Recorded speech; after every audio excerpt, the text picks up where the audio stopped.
Hello from Arizona. My name is Cal and I'm going to welcome you to Tough Trails.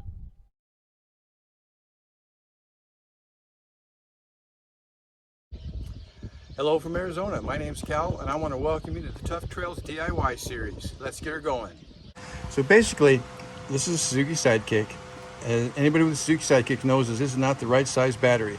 This is a bigger battery, higher cranking amps. It runs my accessories, those kinds of things. I want a bigger battery in it. So I have a bigger battery in it, but the problem is with this right here. Now this is an adjustable battery clamp. It just clamps it down. And as you can see here, it fits on these edges. See, it'll come up here and it'll fit in these edges and stuff. But what happens is when you start bouncing around, this likes to drop over like this. And what this does is this makes your battery loose. And when your battery is loose, it's bouncing and jumping around in there. Even though it looks like it's mounted okay, your mount has just become extremely loose. The downside of this is you can see here, hope you can see how it's burnt right there. See it? Well, that's bouncing up against your hood. See, I already had to put a rubber washer in there where it was bouncing at. And you can see here where it's arcing at when it's bouncing up and down. So what I'm going to do is I'm going to take this off and I'm going to replace it with a piece of flat bar. See, got me a piece of flat bar. I'm going to put my flat bar in there. I'm going to crank the hell of that down. And that's what we're doing. And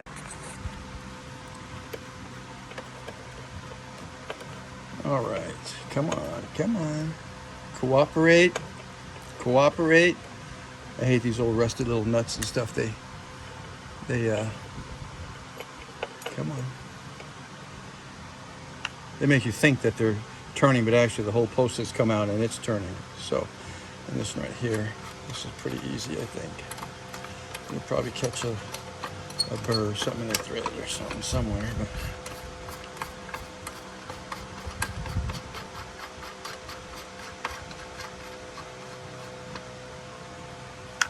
But all right, washer, okay. Come on. Work with me. You can't keep the washer. Work with me. Okay, there we go. Then this thing right here. Piece of shit. Oh, now I can fish out the other one that fell in the back.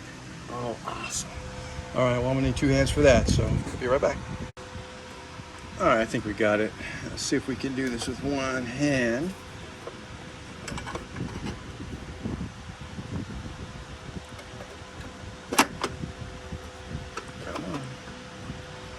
Okay, it's gonna be stubborn. There we go.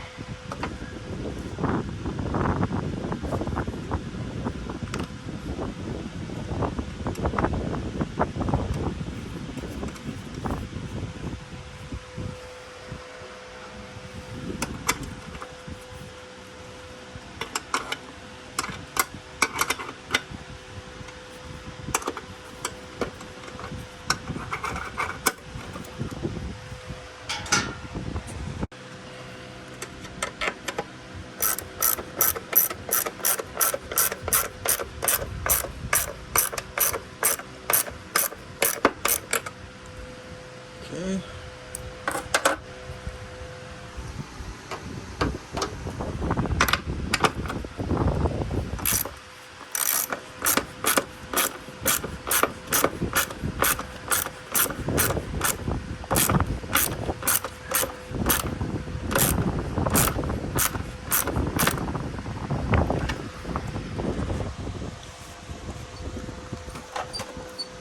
There we go.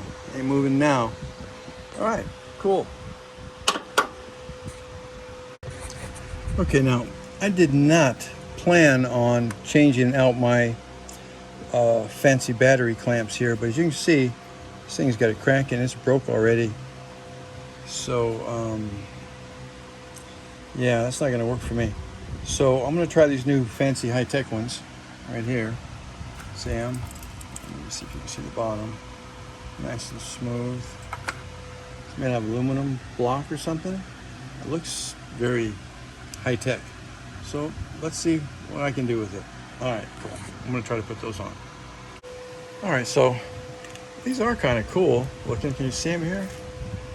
So, got the adjustment screws up on top. Yeah, It's kind of neat. All right, well, see if we can make that work. I'm not really pushing this because I haven't tried it yet, but there's going to be a link in the description or something if you want to try it yourself. I don't think these were more than 10 bucks. They weren't that expensive for a pair. Damn, this is kind of fancy looking. Anyway, we'll try it. Anyway, I just wanted to see it before I bolt it on there. Okay, cool.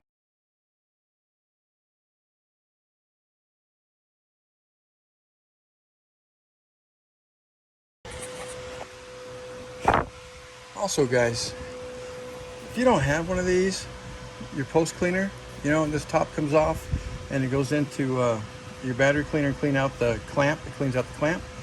But you should get one of these. They're not that expensive, and they do a pretty good job. So you see right there, clean it right up. It just didn't take nothing at all to do that. So anyway, I'll put a link in the description for that too. Actually, I have quite a few of these because a lot of the batteries, they go bad out here. A lot of times it's just a connection and they just need to be cleaned. So that's it. All right, let's continue on. Okay, so we just put this one in right here, and I needed two hands or you could saw, but basically, you tear your wires back, put them in, crank them down with your Allen wrenches right there.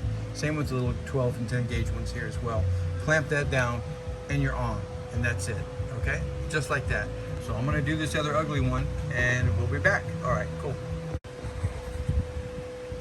Okay, so see these wires, they just, they slide in the slots right here, as you can see.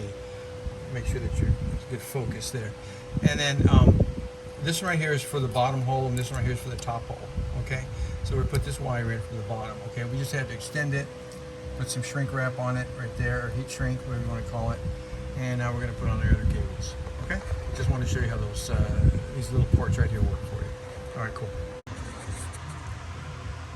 Okay, and then that should do it. Once you get everything hooked up, everything's tightened up in there, and then it comes with these cool plastic covers right here that you can put on and protect it, from arcing off, like up here where it arced off before at, and that should protect it a little bit. And then we got our bar that we put in here. This battery isn't going, I'm shaking the whole vehicle, so the battery's not going anywhere. So we're going to try these out for a while. We'll let you know how they do. Like I said, there's links in the description for this kind of stuff, but maybe this might be something that works for you, or maybe not, but at least you can check it out. All right, man. Cool. Thank you. All right. Well, I hope you enjoyed this video. I hope you learned something from it and got some value out of it. These techniques and stuff that we're doing here, we're using geo-trackers and Suzuki Sidekicks, but these same procedures and methods can be used on just about any other vehicle that may be out there. So we're just trying to give you some ideas. Take those ideas and you can go and experiment on your own projects with your own stuff, okay? We really appreciate you watching our programs, and thank you.